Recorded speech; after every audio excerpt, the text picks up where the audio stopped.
Township के sector 3 ward से पार्षद के प्रत्याशी है कुलेश्वर साहू, सेक्टर 4 के पार्षद रहे हैं। उनके पास चुनौती है, चूँकि नया वार्ड है उनके सामने। किन किन चुनौती है, मुद्दे क्या है, नया वार्ड है आपके लिए क्या कुछ है? आप नया वार्ड बोल सकते हैं, लेकिन जो वार्ड अभी जिस वार्ड से मैं लड़ रहा हूँ वो वार्ड मेरे लिए बहुत नया नहीं है, क्योंकि जब मैं पूर्व में वार्ड 52 से पार्षद था और इस बार भी सौभाग्य से नए वार्ड परिसीमन के बाद भी वार्ड क्रमांक 52 ही है।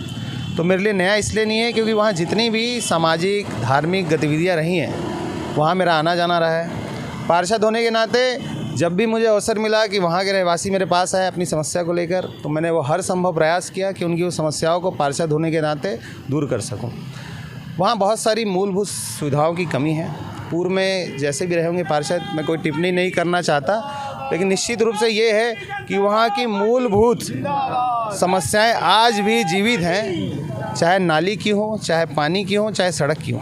पूरे टाउनशिप क्षेत्र में देखा जाता है कि सभी जगह सड़क, नाली, पानी की समस्या यानी लगभग दूर समझते थे हम लोग, लेकिन अब निश्चित रूप से ये देखा जा रहा है पूरे टाउनशिप के अंदर भी अब सड़कें खराब हो चुकी हैं। वो तो काम बीएसपी का है ना, सड़क, नाली, सफाई। आपको ज्ञात होगा कि भिलाई इस्पात संयंत्र टाउनशिप में अपने फंड को कम कर चुकी है। आप ये पहले बोल सकते थे कि नगर निगम की भिलाई क्षेत्र में कोई भूमिका नहीं है, लेकिन आज की डेट में जितनी भूमिका भिलाई इस्पात संयंत्र की है उतनी ही भूमिका नगर पालिक निगम भिलाई की भी है। जितने नए उद्यान देख लीजिए, नाली देख लीजिए, सड़क देख लीजिए, लाइट देख लीजिए, नगर निगम ही बना रही है। लोग मानते हैं कि टाउनशिप में विकास का मतलब सिर्फ उद्यान है, खेल मैदान है, और क्या हो सकता है? पहली बात तो ये है कि आप भिलाई इस्पात संयंत्र 50 साल पुराना है। पहले के जो नेतृत्व करता थे वो इसे संभाल के संजो के रखे थे, लेकिन आज का भिलाई का नेतृत्व बदला हुआ है। अब देखिए 50 साल में पहली बार हुआ होगा कि भिलाई शहर टाउनशिप, जहाँ से लोग पीने का पानी पटरी उस पार ले जाते थे, और वो टाउनशिप गंदा पानी पी रहा था, वो भी 5 महीनों तक, 6 महीनों तक। और मुझे लगता है कई जगह पे तो आज भी नहीं सुधर पाया।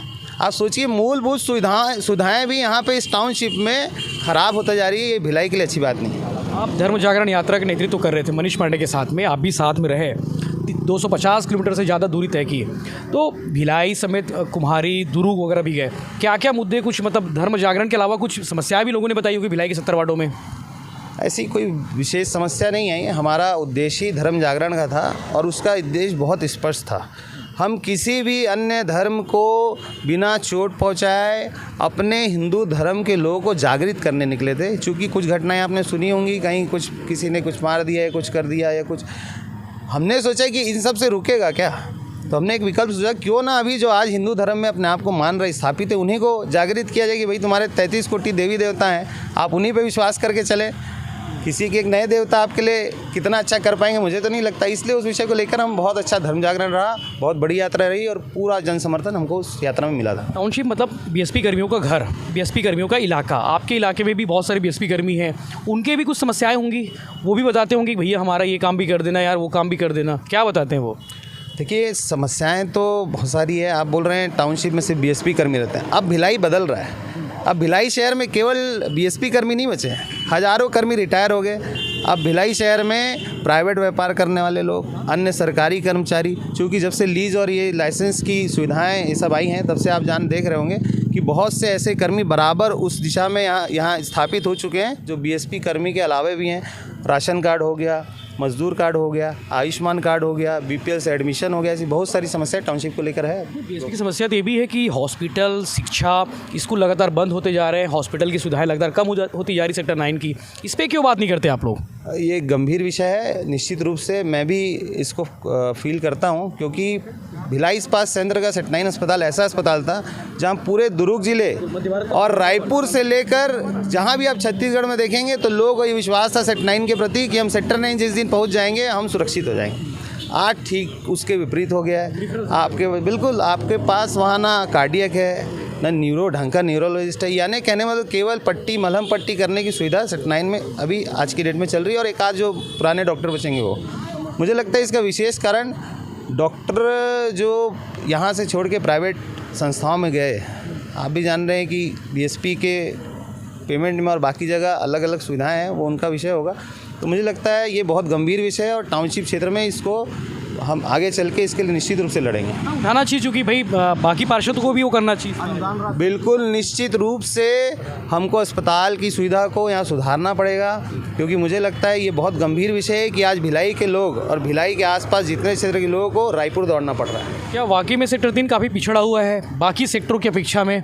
अंधेरे वहाँ की स्ट्रीट लाइट नहीं रहती, गार्डन नहीं है, ये कितना सही है? देखिए, मैं आपको जो नया परिसीमन हुआ उसका भाग बताना चाहूँगा। नए परिसीमन के बाद सेक्टर 3 का पूरा क्षेत्र और सेक्टर 4 का 1, 2, 3, 4, 5 है। यहाँ सेक्टर 4 के रहवासी मेरे साथ 1, 2, 3, 4, 5 सड़क के हैं। 1, 2, 3, 4 और 5 सड़क के मध्य एक भी उद्यान नहीं है। आप जाके पता कर लीजिए। सड़क 3 की पीछे की एक गली है, वहाँ आज भी सड़क नहीं है, जहाँ पीछे CSF वाले रहते हैं। आप जाके देखिए, यानी मूलभूत सुविधाएं बताए। एक मंच बना है, वो भी आदरणीय प्रेम प्रकाश पांडे जी वहाँ आते थे, गणेश पूजा में हमारे सारे साथी बोलते थे, तो उसमें भैया के माध्यम से वहाँ बना। पूर्व में सड़क बनी, सीमेंटीकरण हुआ सड़क 4 में, वो प्रेम प्रकाश भैया के कार्यकाल में हुआ। यानी पुराने काम ही वहाँ आज स्थापित हैं। नए काम की श्रेणी में मुझे तो नहीं लगता ऐसे कोई विकास कर वहाँ पर। आप दूसरी बार पार्षद चुनाव लड़ने जा रहे हैं, आपका आकलन क्या होगा? कितनी सीटें जीत रही बीजेपी? निश्चित रूप से भारतीय जनता पार्टी का हम महापौर बना रहे हैं और जितनी सीटें महापौर बनाने के लिए चाहिए रहती है वो हम जीत रहे हैं। टाउनशिप में संख्या कम है बीजेपी की? बिल्कुल नहीं, बिल्कुल नहीं, बिल्कुल नहीं। आप देखिए, बड़े से बड़े दिग्गज लोग आज टक्कर खा के बैठे हैं, भारतीय जनता पार्टी के कांटे में आ गए जो एक तरफा जीतते थे। कांग्रेस का रिकॉर्ड ब्रेक होगा हैट्रिक करने का? 100% होगा। ये तो ब्रेक हो गया, जनता ने उनको नकार दिया है। आप देखिए ना, अभी आज शासन छत्तीसगढ़ में कांग्रेस की सरकार होते हुए भी वो आ नहीं पा रहा है, वो वेव नहीं आ पा रहा है कांग्रेस की सरकार होते हुए भी, और भारतीय जनता पार्टी का कमल बिल्कुल निश्चित रूप से खिलने वाला है। तो ये थे रिंकू साहू, कुलेश्वर साहू, जिनका दावा है कि इस बार कांग्रेस का रिकॉर्ड जो है भिलाई निगम में ब्रेक होने वाला है और बीजेपी का मेयर बनने वाला है भिलाई में। तो इस तरह के बाकी अपडेट्स और बाकी चुनावी हाल के लिए दिखते रहिए भिलाई टाइम्स। सब्सक्राइब करना ना भूलें।